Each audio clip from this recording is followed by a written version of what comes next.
अस्सलाम वालेकुम दोस्तों, 8 बातें याद रखो।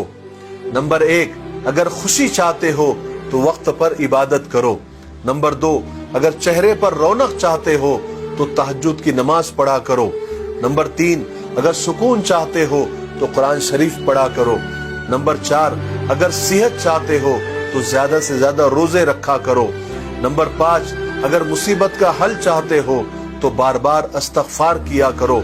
नंबर 6, अगर मुश्किल खत्म करना चाहते हो तो ला हौला वला कुव्वता इल्ला बिल्लाह बार बार पढ़ा करो।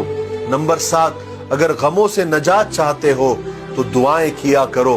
नंबर 8, अगर बरकत चाहते हो तो दरूद शरीफ ज्यादा से ज्यादा पढ़ा करो। और आखिरी बात, अगर बगैर थकावट की नेकियां चाहते हो तो इस वीडियो को ज्यादा से ज्यादा शेयर करो। अस्सलाम वालेकुम।